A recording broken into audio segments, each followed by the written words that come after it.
Hey there, guys, and welcome into another episode of Maroon Bold. I'm your host and sports editor, Austin Chastain, alongside in the Zoom call with Christian Boer. Christian, how are things going for you, man? Not too bad, man. Ready to get cracking. It's football season. I was just gonna say, I mean, it seems weird. We're closing in on the end of the fall semester. Well, I guess it is 2020. Everything's weird now. You know what I mean? But we're closing in on the end of the semester. And we're also closing in on the beginning of football season. Central Michigan, it's finally here. It's game week. I mean, we have football and well, so this is going up on Monday, so we've got football in 2 days over there in Kelly Short Stadium, right across the street. I mean, it's here. You know, it's here, man. I mean, what more is there to say? I mean, how excited are you that, I mean, we are just mere hours away from kickoff of football season that we never thought would ever happen? I mean, it's kind of crazy looking back on where we were a couple of months ago to where we are now. Just the thought of even having any football anywhere in August was remotely insane. But now, you know, you've seen people be able to do it. It is a little bit concerning what's going on in the Big Ten. And, you know, you had a game canceled there, and it's just a matter of staying healthy and keeping things together, keeping your squad together, and keeping them out of harm's way. And so it'll be interesting to see how they handle it. But in terms of, you know, pure excitement, I'm as excited as anybody on this earth, I think, for football, because you know how I am. I absolutely love the game, and to get a chance to watch it is going to be awesome. Yeah. And you, I mean, I'm right there with you. I'm excited to get the season started. And yeah, I mean, there is some concern, of course. I mean, but my thing is, it seems like that all the issues with COVID-19 that we've seen in college football hasn't been spread on the field. The NFL you could have some questions about, but in terms of college football, I don't think we've seen any you know, Wisconsin, for example. I haven't heard any tests come out of Illinois. No, they all tested negative. Right. And many of these other college programs that are having problems, you know, well, Florida comes to mind immediately because my family has an interest in the Gators. And they've had 36 positive tests just this month alone. And they haven't played. So like I said, it's Monday. So they'll play this Saturday for the first time in 3 weeks. Yep. I think. Yeah, that math works out, right? Yeah. Against Texas A&M in College Station, which was I think a 41-38 loss for the Gators. Anyway, that part doesn't matter.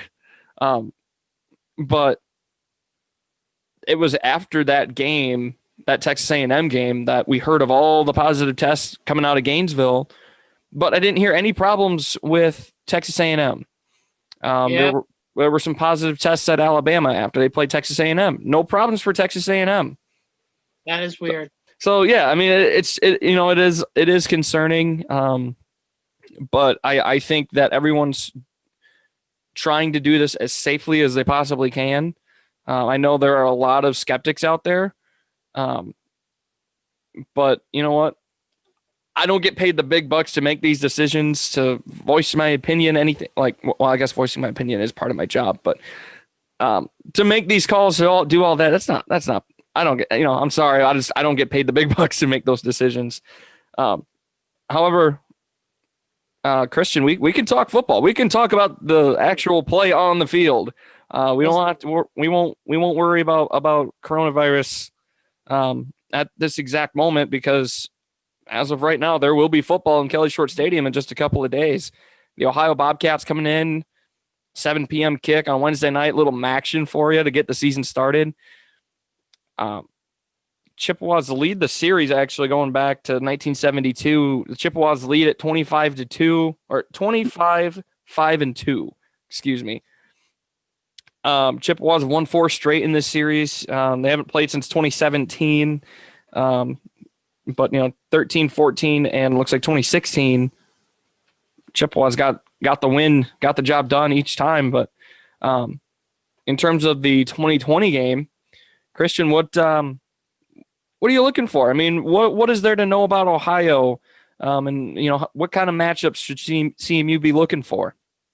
Well, I think it's going to start at the skill positions on both sides because Ohio secondary is all right, but we can talk ad nauseum and we pretty much have about all the guys that Central's bringing back, but Ohio's got some ballers of their own coming back as well. They're bringing back almost all the receivers, all of the running backs that contributed last year are back, and really they've just got they've got all sorts of weapons at their disposal.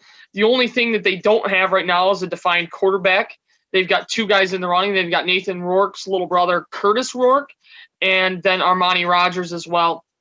Rogers is a little bit more mobile, and I was talking to J.L. Curvin, who is the sports editor over at the Athens Post, which is the Ohio University newspaper, and he was telling me that they're probably going to see them both. We're probably going to see both quarterbacks on Wednesday, but he thinks that the edge leans towards Rogers at this very moment because of how well he can move, and they lost a little bit up front on the offensive line, so his ability to move the pocket and keep the play alive is important to their game plan. And then O'Shawn Allison, their starting running back, has been dealing with a little bit of an injury in fall camp, so he probably won't be 100% coming into Wednesday's game, but there's a good chance that he plays. Fair enough. All sounds pretty good, like good insight. I mean, from what I remember, and I'll be honest with you, I don't know Ohio all that well. I'll be completely honest with you. But it sounds like they're pretty balanced team. Sounds like they can sling the rock a little bit. They can tote the rock a little bit. They've obviously had some success with Frank Solich being the Mid-American Conference leader in wins, actually surpassing Herb Duramedy last football season. So I mean, it sounds like that they have, like you said, I mean, they lost got some talent up front, lost their long-time starting quarterback, but that's college football. That happens. So yeah, I mean, I definitely think it'll be interesting to kind of keep an eye on, just to see how young maybe this Ohio team is, because I mean, we don't know what Central Michigan's going to look like. We have a good idea, but we actually haven't been able to take a peek at any practices, just with some of the protocols and stuff. They're not allowing external media there. So we really haven't had a chance to see any of this cross training stuff that Jim McElwain's been talking about. We haven't been able to see, just maybe how far, some of the wide receivers have come in the off season. One thing, Christian, it's a pretty big thing. I wanted to touch on. Then on Thursday, Jim McElwain talked about quarterback situation for Central Michigan, and I said last week that it should be cut and dry for David Moore. Yeah, year is up, let him play. Obviously, that is not the case. There is still some question, some speculation as to whether he'll be able to play or not. CMU, like we said last week, CMU's done everything it needs to do to get him back on the field. Now it's just up to the NCAA, and God knows how long that's going to take. But on Thursday, there was a Mac Media Day Zoom call with all 6 West Division head coaches. So of course, McElwain included. And when asked, I mean, McElwain straight up said, yeah, we don't have any updates on David Moore, but if he's unable to play, confirmed our discussion here before, Daniel Richardson will be the starter for Central Michigan. If David Moore is not able to go, and chances are he probably won't be able to, given the NCAA's track record of, getting stuff done. I'm sorry, but there's little chance that it'll be happen.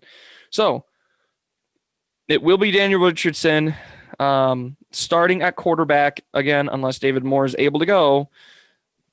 And there will be a package, more of a run package in there for Ty Brock, the graduate transfer from Sam Houston State. Christian, and we've talked about it on here before. You and I have talked about it, God knows how many times, 1 million times, just in and hanging out over text, whatever. But it's confirmed Daniel Richardson is the starter with that kind of run package, similar to what they did last year with Tommy Lazzaro for Ty Brock. Your thoughts?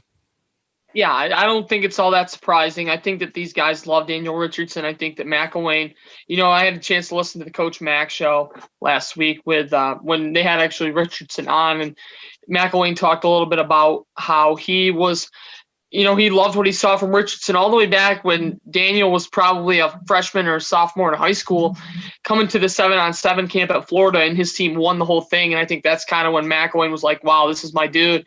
And then obviously he wasn't the head coach at Florida anymore.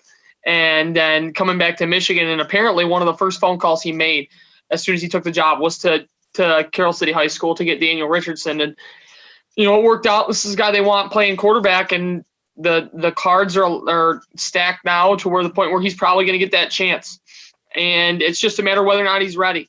Really, I think that they feel very confident in his ability to go out there and throw the football around. And then, obviously the run package for Ty Brock, I think that's a good way to use him. He's got good wheels. I've watched a little bit of his tape, and he's got the ability to move around. He's had some leg trouble in the past, some ankle trouble. But if he's able to stay healthy, he'll be able to do just fine back there. So I think that two-headed monster is going to be interesting to see how it develops. But at the end of the day, it's going to be Richardson's show. 9 plays out of 10. He's going to be the guy out there taking the snap, and it'll be really interesting to see what the playbook looks like. They've been talking about him ever since the reinstatement, Austin. You and I have been sitting there listening to it. The coaches love Daniel Richardson. They do. They haven't, and it's not been any sort of secret. And it sounds like the plan was to turn it over to him at some point. So why not now? No better time than a present. It's a 6-game season. Obviously, you're still playing for the championship, but what better way to find out what you got than to throw him in an all-conference slate? He's going to meet the dogs early on, so it'll be really, really interesting to see exactly what this looks like for him. And honestly, personally, I'm a little bit excited to see, what this looks like, because anytime you get some new blood in there, we know what we've got in David Moore, and David Moore's a good quarterback, but, getting a chance to see the new guy sling it around a little bit is a little bit exciting. It's almost like, when a quarterback or when a team goes to the backup quarterback. There's a saying that goes around football where the most popular guy in town is the backup quarterback because he's never done anything wrong. So it'll be interesting to see what happens when he does get a look. And I'm really starting to think it's going to be Wednesday night. It kind of started as a pipe dream, you and I, early conversations. David Moore's going to play, but what if? And now all of a sudden here we are, and it's looking more and more like it's the exact opposite, to where what if David Moore is allowed to play? Right, exactly that. Yeah, I mean, and Richardson, I mean, we've talked about it on here again before, that Richardson played a lot of in garbage time. He didn't really throw much. I think he only threw one pass last year, and it was a completion. If I remember right, it was a really weird completion on a sideline where he just kind of like flung it. Yeah, it went for a yard. It was kind of yikes, but hey, man, it's one more Division I completion that I'll ever make in my lifetime. So, so yeah, I mean, it will be interesting to see what he'll be able to do with more, I guess, freedom. Because I mean, they didn't really give him much freedom. I mean, he was relaying plays to Quentin Dormady and David Moore, and then Dormady again. Last year, Richardson was. I mean, so it will be pretty interesting to see if they'll allow, like, what they're going to allow, and just the dynamic with Brock, that running ability that he has. I mean, he can sling it too. I mean, let's not forget that he can throw the ball pretty well, right? I mean, he is a Division I quarterback after all. And then you have to work in the dynamic of, oh yeah, they're still talking about running a Wildcat package with Khalil Pimpleton, potentially Darius Bracey. Some news came out today that he's going to shift over to running back. I'll get your thoughts on that in a second, but it's just, it's really interesting just because, I mean, you could even potentially have a 3-quarterback dynamic if Moore is able to go, but with the 2-quarterback dynamic, and we've talked about it before on here. I think we talked about it last week even. It just wouldn't work. No. But the 2-quarterback dynamic, I think that's your max, and that's going to be fine. I'm not really. I would not be worried for the Chippewas if you're a fan. I think Daniel Richardson is pretty capable, and it sounds like he's even improved from last year. The only thing that might be concerning is that he's like 5'10", I think, 5'11". Yeah, he's 5'10". So he's a little bit on the shorter side, but hey, man, Denard Robinson wasn't. He was a rock star for Michigan. So not comparing those two, I'm just saying, like, it's whatever. So yeah, I mean, so kind of going back to it, like I said before, I mean, I think we've talked about quarterbacks more than enough this week and last. You got the scoop. You got the scoop today, or you got the scoop on Thursday that Darius Bracey is going to be moving from the defensive side of the ball to running back full time, adding some depth in the Chippewa offensive backfield rather than the defensive. Yeah, and this is a move and this might be kind of a hot take here, but I didn't think it was all that surprising. I think he kind of hung around in the defensive backfield. Remember, he's an offensive player by trade. He comes in here and as a quarterback, and they shift him over to the defensive side of the ball because that's where they needed help, and his skill set fit the bill there. But now they've got three transfers who they really like in Brian Edwards, Richard Bowens, and Deshaun McNary. McElwain loves those three guys, and you can only have maximum 3 cornerbacks on the field right now. You're not going to move Bracey to safety.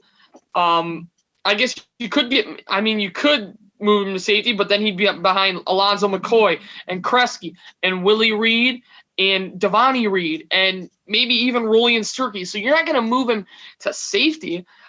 You've only got two bona fide running backs. You've only seen really something out of one of those running backs. So why not go and slide him over to where he can use his athletic ability? Another guy they really like in that defensive backfield is Damon Hill, the true freshman from Florida. I think he's going to see a lot of time on Wednesday night as well. I keep wanting to say Saturday night, but it's Wednesday night.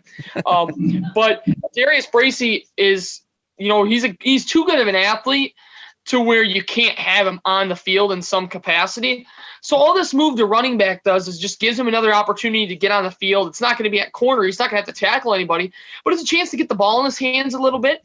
I know they mentioned that they moved Zaire Swan from slot to running back, but that poor kid's only about 5'7", $150 soaking wet right now. So if you're going to throw him into and give him, a solid second or third running backs workload of carries, you're talking 8, maybe 10 carries a game.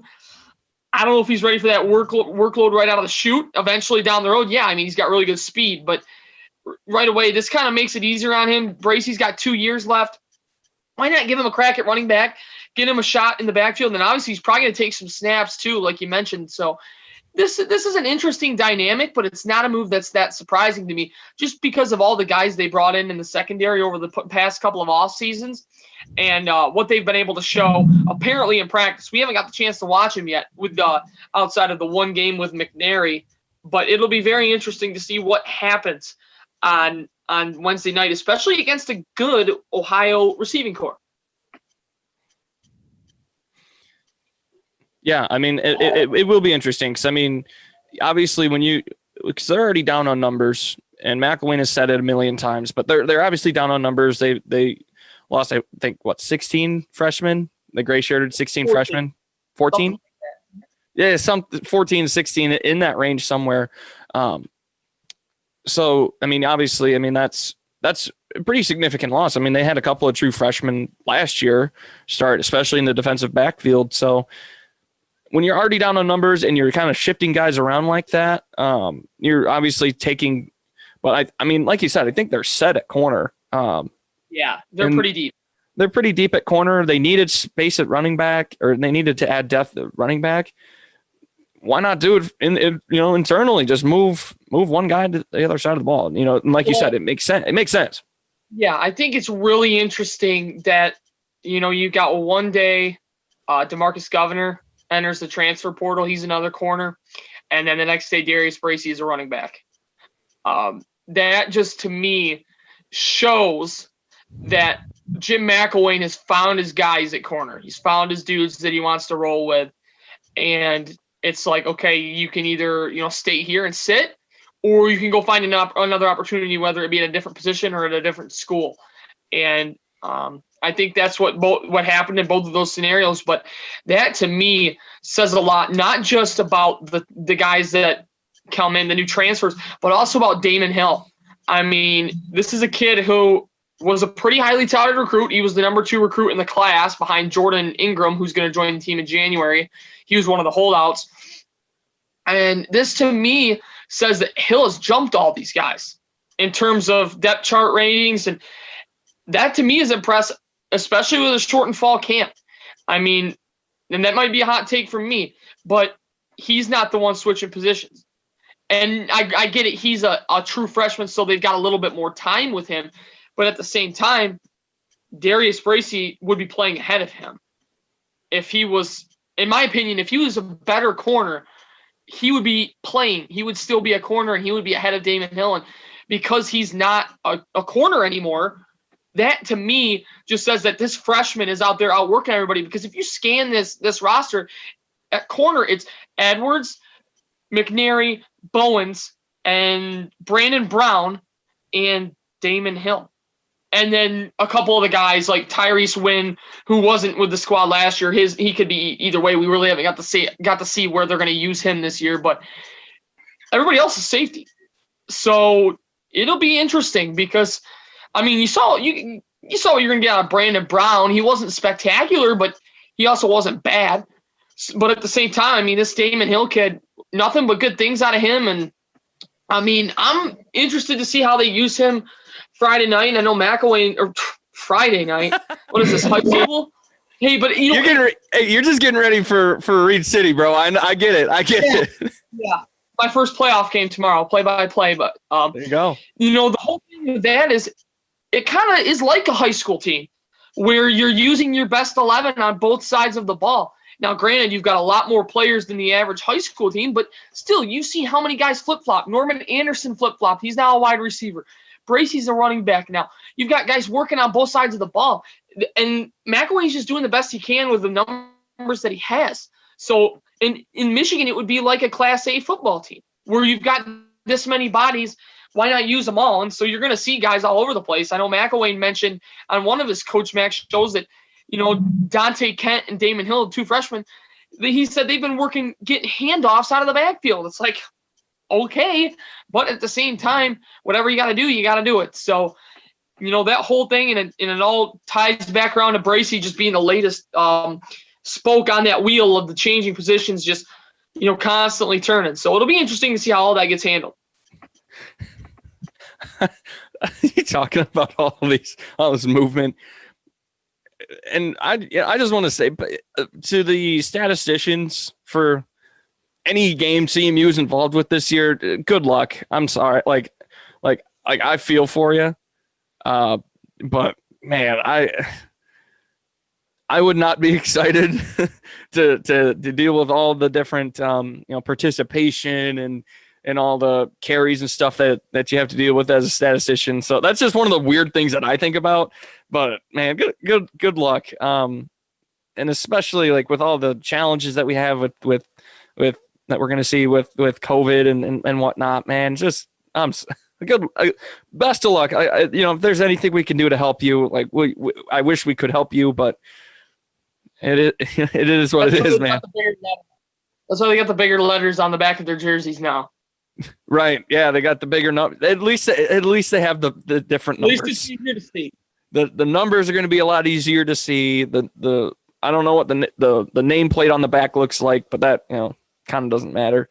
No, it does, but it doesn't. Man,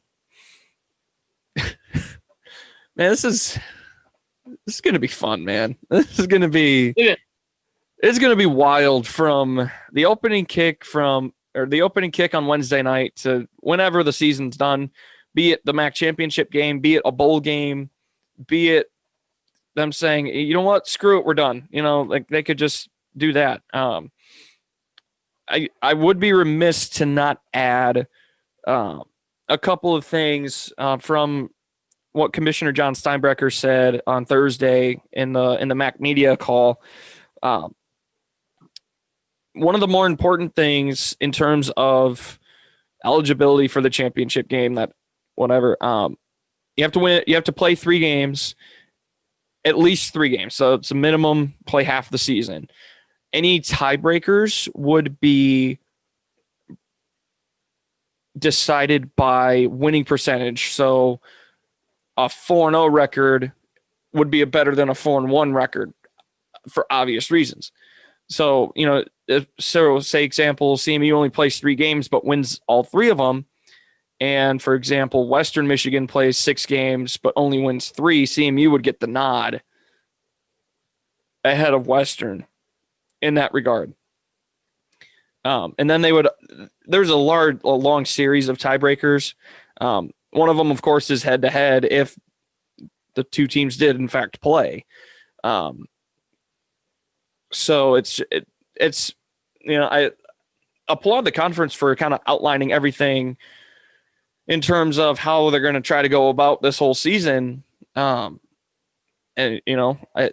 like Christian said in the open, I mean, we've seen some problems in the Big Ten, which didn't allow the schedule for a bye week. The MAC's done the same thing, 6 games, no bye week.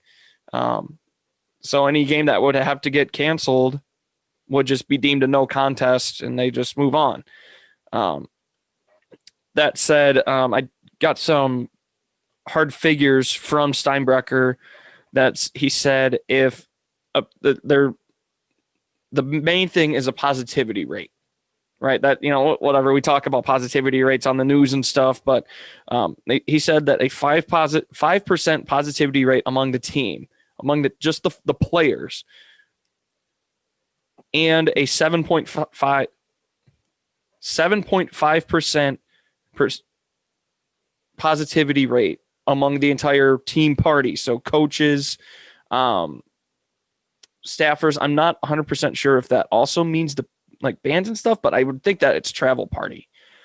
Both of those figures have to be hit to have a team not eligible to go play, which would trigger a no contest, which would, which trigger a shutdown of the game, a cancellation of the game, therefore being a no contest. Sorry, I tripped over my words there. It happens. So that said, and he didn't. So I actually asked him directly about, in terms of institution, because I mean that's part of it. But he said that there was no figure for the institution itself unless it got obscenely bad, right? Yeah. So and you could argue that if the rate is bad on campus, that it would kind of trickle over to the football team as well. So that, I guess that's kind of where that thought process is.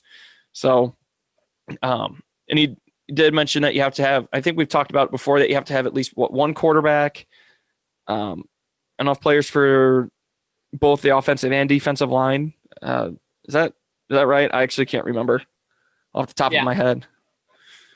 Yeah, so you need all that, and if you're not able to have that, then that would also trigger a shutdown and a no contest.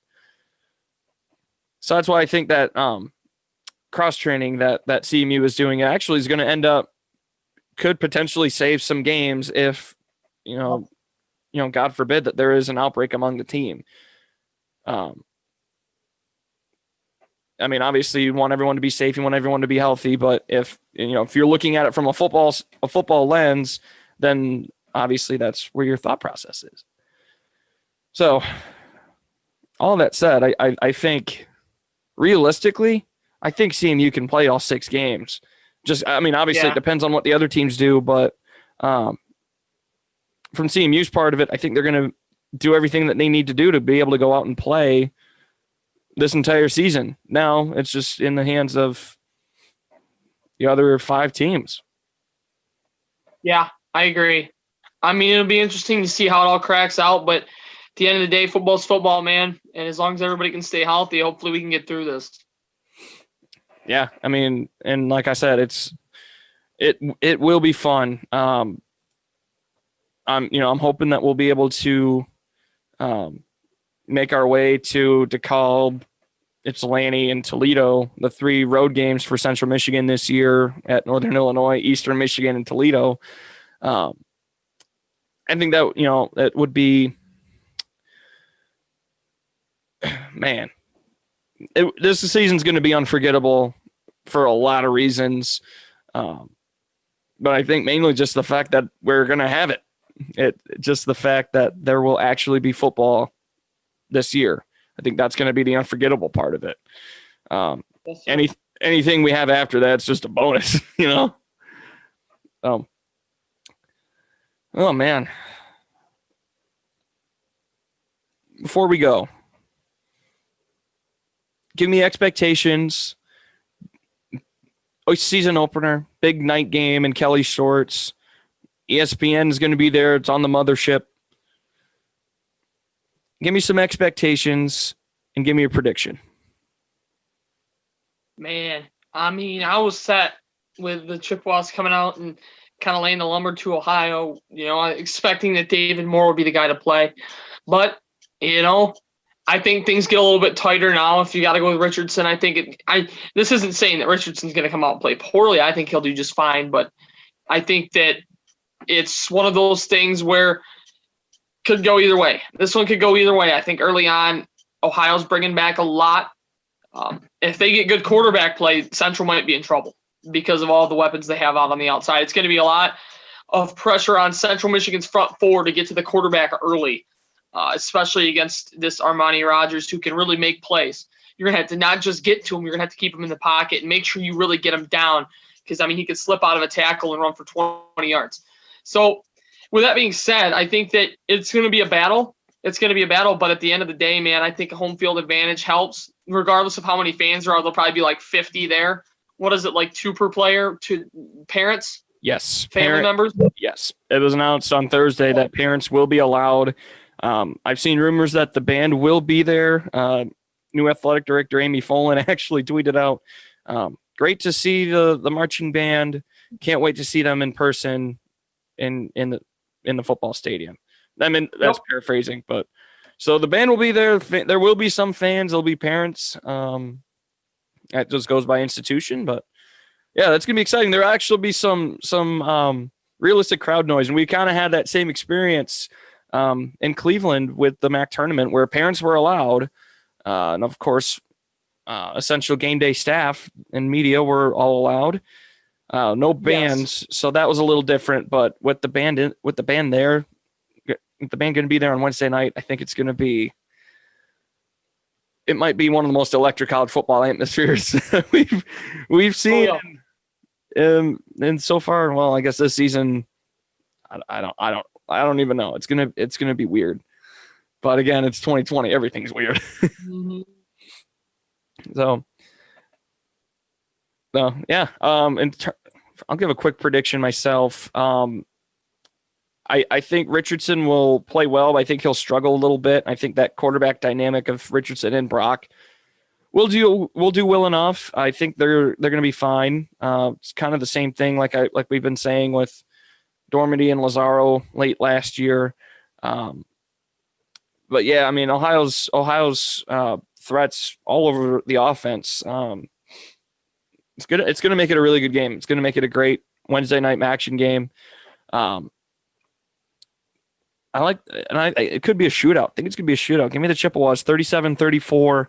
I don't remember what I put in our predictions in the print piece a couple of weeks ago, but I think 37-34 CMU wins it. And I'm in the same boat as you. I think it would have been a little bit wider margin if David Moore were able to play, but who knows? We could wake up Wednesday morning and hear David Moore is eligible. All right, shit, let's go. So that prediction could completely change. Just hours before kickoff. So it's exciting to say the least, and we're ready to bring the season to you guys. So make sure you follow along with us. You can find Christian at @cboer_. You can find me, Chastain, AJ, both on Twitter. You can follow along with us at CM Life Sports on Twitter, at CM Life on Twitter, on Central Michigan Life on Facebook. make sure you follow along with all of our podcasts. I think we have 4 podcasts now. We might be adding a 5th, maybe even a 6th. A familiar sports podcast might be coming back, so just keep your eyes and ears open and ready for that. We'll keep you updated as we go along. And as always, make sure you follow along on cm-life.com for all of your Chippewa sports coverage and, of course, coverage throughout CMU and Mount Pleasant community. I think that just about wraps it up. Christian, any final thoughts after I plug the socials? No, sir, man. All right. Well, thank you guys again for tuning in, for watching here on YouTube or listening, however you are consuming this podcast. We really appreciate it.